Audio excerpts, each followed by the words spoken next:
It seems to me that's sort of the position that we're in vis-a-vis the UFOs.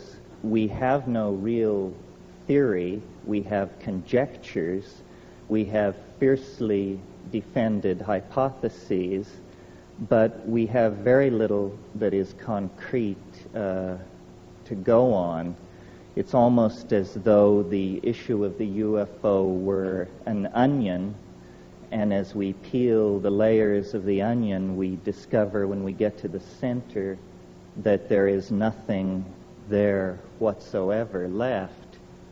It reminds me that if you cross an onion with a UFO, what you get is a flying saucer that brings tears to your eyes. And so what I would like to do is, just based on the notes I took today, to review what the options available to us are in terms of trying to get some kind of intellectual handle on this phenomenon, and I'll move through them rather quickly. One possibility that I suppose is now out of fashion because it wasn't mentioned here today, other than what Jacques said about ball lightning and plasmas, is that the UFOs are somehow natural phenomena, perhaps piezoelectric forces that have an ability to interact with the delicate electrochemical machinery of the human nervous system to create an impression of hallucination or visitation or abduction. That's one possibility. The more serious contenders as explanations, I think, fall into three categories. Is it us? Are we being visited? Or is there another tenant in the building that we are unaware of? And my own feeling about this tends to vacillate. I have had contact experiences.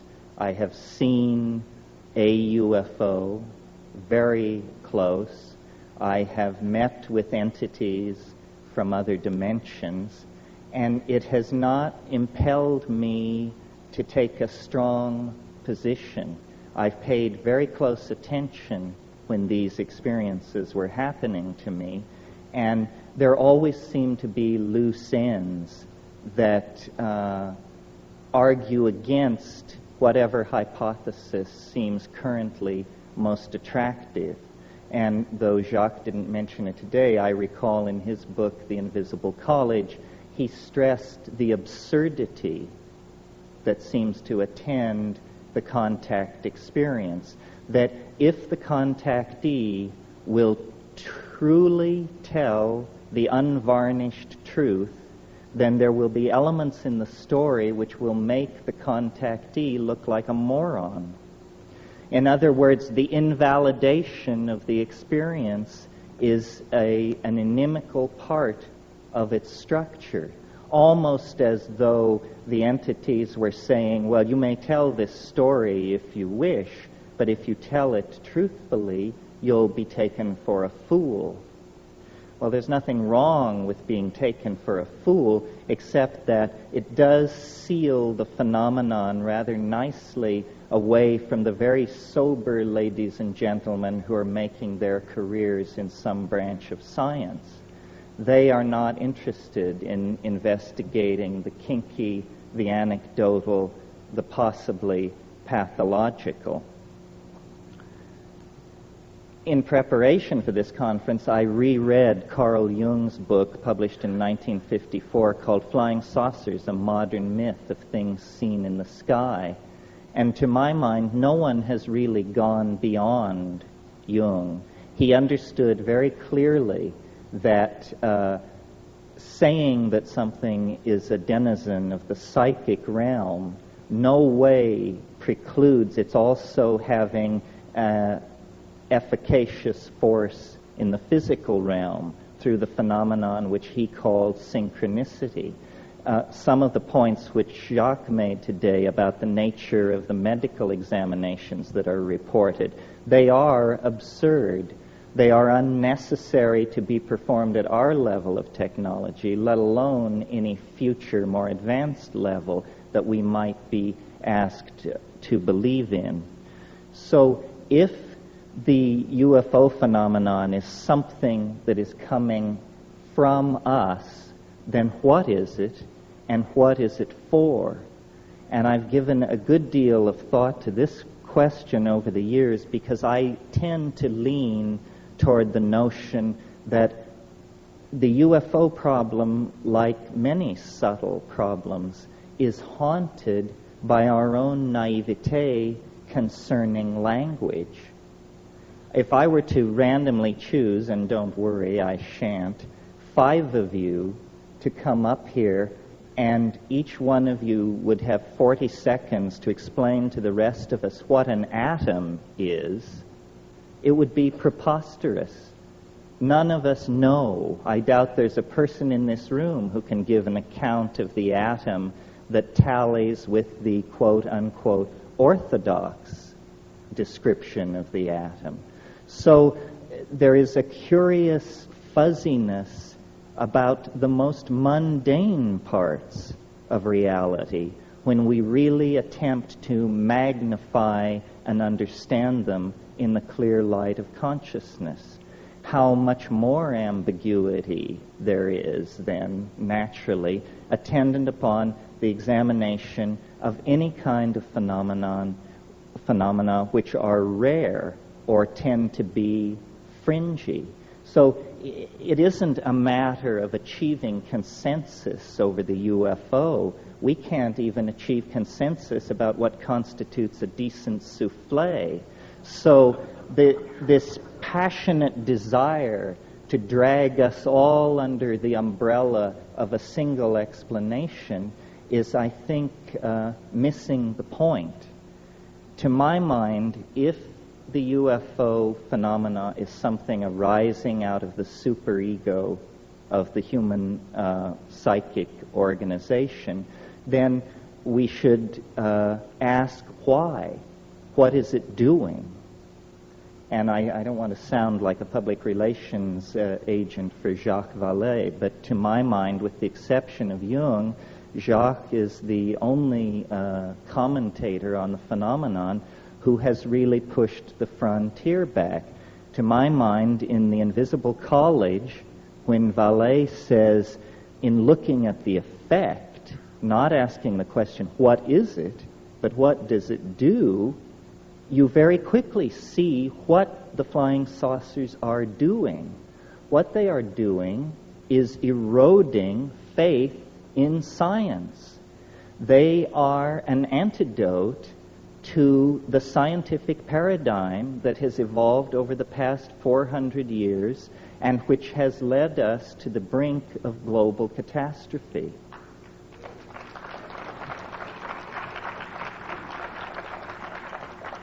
So the notion being developed here is that within the structure of the human psyche, there is something like a governor, something like a monitoring circuit, which when a society begins to evolve in a pathological or lethal direction, phenomena can be induced not by the egos of men and women, not by their institutions, but by the overmind, the collectivity of the human species. Phenomena can be induced which are so corrosive to the ideologies currently in place that their underpinnings are cut away, their validity is called into question, and their programs for social development and control are invalidated and destroyed. Now, a perfect example of this is the rise of infant Christianity. If you'll cast your mind back to the situation in the early years of the Christian era, and imagine the mentality of a Roman aristocrat, a person of power in Roman society. Their physics is drawn from democracy and atomism. In other words, they are thoroughgoing materialists. Their social theory is drawn from Epictetus and Plato. They are, in fact, extremely modern people by our own standards. However, among the gardeners and kitchen help and stable boys, there is news of a momentous event in the Middle East. A Jewish rabbi has triumphed over death and risen after 3 days in the tomb. Should the master of a Roman household have caught wind of this kind of superstitious talk among the help, he would have just dismissed it with a sneer. What a preposterous idea. And it is a preposterous idea. Nevertheless, the fact that an idea is preposterous has never held it back from making zealous converts. And within 120 years after the Annunciation of the birth of Christianity, its missionaries were beating on the gates of Rome, attempting to convert the emperor. Now I see a similar situation in the modern context, that rationalism, scientific technology, which began and came out of the scholasticism of the Middle Ages and the quite legitimate wish to glorify God through an appreciation of His natural world, turned into a kind of demonic pact, a kind of descent into the underworld, a nekeia, if you will, leading to the present cultural and political impasse that involves massive stockpiles of atomic weapons, huge propagandized populations cut off from any knowledge of their real histories, male-dominated organizations plying their message of lethal destruction and inevitable historical advance. And into this situation comes suddenly an anomaly, something which cannot be explained. I believe that that is the purpose of the UFO, to inject uncertainty into the male-dominated, paternalistic, rational, solar myth under which we are suffering.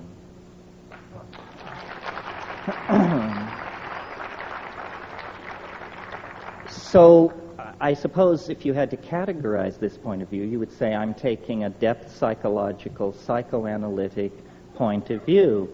What I'm saying is that the UFO is nothing more than an assertion of herself by the goddess into history, saying to science and paternalistically governed and driven organizations, you have gone far enough.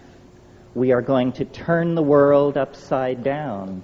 Your science is going to be shown up for what it is, nothing more than a pleasant metaphor usefully extrapolated into the production of toys for healthy children. That's what science is good for. It is not some meta-theory at whose feet every point of view from astrology to acupressure to channeling need be laid to have the hand of science announce thumbs up or thumbs down.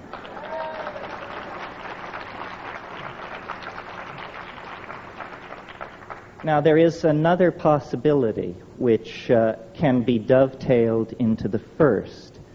It is that it is not so much the oversoul or the superego of the human species which is responsible for stopping scientific masculine paternalism in its tracks, but rather that, unbeknownst to self-absorbed and myopic human beings, we have always shared, or at least for a very long period of time, have shared this planet with another intelligent species, another entity, which may have been perfectly content to allow us to abide in our ignorance of its presence until the point where it came to its awareness that our style was toxifying, ruining, raping, and perverting the planet. And at that point, this thing springs into action with similar end results as the previous scenario, the invocation of the superego. It's astonishing to me that in the 45 years that the UFO, are we being visited question has been kicked around, I have never seen in any UFO book or publication the suggestion made that if we believe we are being visited by organic, intelligent life forms from some other dimension or place in the galaxy, then we should very, very thoroughly examine the ecology of this planet for traces of its presence. What assurance do we have that the several million life forms that we know to exist on this planet all evolved here? Do we have any assurance? There are ways to gain that assurance by doing comparative DNA sequencing and this sort of thing. Some of you may know my own position, or one of my positions, which is that plants and fungi containing psychoactive compounds are extremely viable candidates for extraterrestrial intruders into the environment of this planet. And this is not to put down Whitley's story, which is a very interesting story, but had he prefaced his story with the comment that before it all happened he took 5 grams of mushrooms, I doubt he could have sold it to his mother. Because in the world where mushrooms and other psychedelic plants are imbibed, such stories are commonplace. It's no big deal. So I'm always amused by UFO investigators and compilers of data who will tell you, well, the first thing we did is we got rid of all the stories told by anybody who was intoxicated on anything. It seems to me that move has probably absolutely precluded any possibility of understanding what is going on.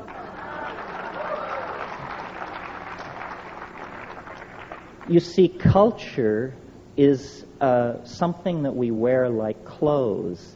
And we're very much at ease with culture. Our mind is very much at ease with culture. And we gather the language of a given culture around us. Culture is the mind unperturbed. When a shaman or an ecstatic visionary goes into the wilderness and through ordeal or yogic practice or breath control or the taking of a psychoactive substance perturbs the mind, then we see what the mind is out naked, undressed from the clothing of language and convention. That's why I've made this point over and over again. There will not be a serious discussion of the origin of UFOs, or for that matter, of the nature of consciousness itself, until we leave the utterly culture-bound, provincial, and hick-like attitude that science has foisted on us about perturbing the mind. Without the use of psychedelic substances, I think solving the UFO dilemma is going to be as thankless a task as attempting to understand the nature of the universe without availing yourself of the use of a telescope. It is simply tying our hands behind our backs. Now, there is a third possibility, which is the one that is the more commonly entertained notion, which is simply that we are being observed by intelligent life forms that evolved somewhere else in the galaxy. They have quarantined our planet to keep us from being agitated by their presence, and they will eventually reveal themselves. I find this an extremely odious notion, especially the part about how much chaos there will be if the truth is ever revealed. This is nothing more than the reassertion of masculine paternalism, its right to keep secrets from the rest of us, its belief that there is a privileged all-male class of people who can be let in on what's really going on, and the rest of us, poor dears, have to be shielded from these tremendously shocking facts. I discussed this once with an entity, and it said to me, well, you know, we've disguised ourselves as an extraterrestrial invasion so as to not alarm people with what's really going on. We're getting close to the end, folks. There is a fourth possibility, which I mention only in the interests of thoroughness, which is that these entities and their vehicles are not spacecraft at all, but are in some sense time craft, and that we may be the tremendous sense of empathy with these quite physically unusual beings may arise out of the fact that we're looking into the faces of our great-great-great-grandchildren, who may be emanating back through time, carrying the message, a message, about some sort of future event or situation that lies many centuries downstream from us, but that is of such import that from that point, agents are moving backward and possibly forward through time, spreading the news of some kind of mode shift. This doesn't seem to me to be impossible. However, based on my own experience, which is what I think this thing really comes down to, because what we have in the UFO issue is an official position supported by scientists, whether they be Neanderthal right-wingers or doctrinaire Marxists or whatever, a conspiracy of consensus against the personal experiences of individual human beings, who are told, well, what you're saying happened to you can't have happened. You are insane, you are mentally ill, you are mistaken. So what we really have here is a political issue. Which do you believe? Your perceptions, memories, and expectations aided by your intellect, or some kind of utterly abstract, official, doctrinaire, sexist philosophy laid on from above. So I think really what the saucers do, if you accept their presence, is they empower us. They empower us to see science for the shell game that it is, to see the past 400 years of Western culture for the pathetic narrowing of the spectrum of allowable phenomena that it is, to the point where people think that if you can't bang on something with a hammer, it isn't real, which to me is just wild talk. I can't even imagine where that kind of thing is coming from.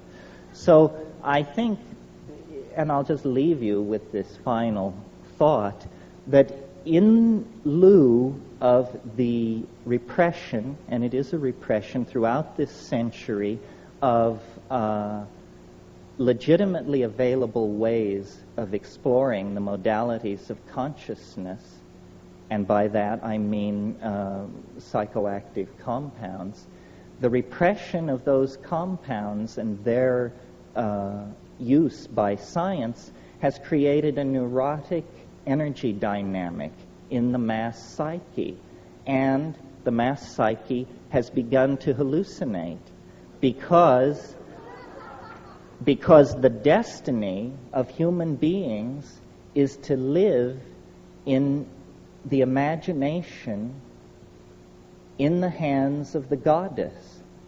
And wherever that thrust is impeded, psychopathy will result. There will be neurosis, there will be psychic epidemic, there will be confusion. So I believe that until we form a resolution to conduct an unfettered and mature exploration of the human psychology using all the tools available to us, that the skies of Earth will continue to be haunted by flying saucers. They will continue to be haunted by flying saucers and their denizens because they are symbols of our infantilism, of our sense of loss, of our incompleteness. And we can heal that breach by simply recognizing that the true mystery lies within us. The true mystery is in the mind, and its historical promise is the transformation of our society through the abandonment of reason as it has been narrowly defined by this extremely solar, masculine, paternalistic, materialistic legacy that we are the victims of. Well, I could talk for a long time, but I think that's it in a nutshell. Thank you. Thank you.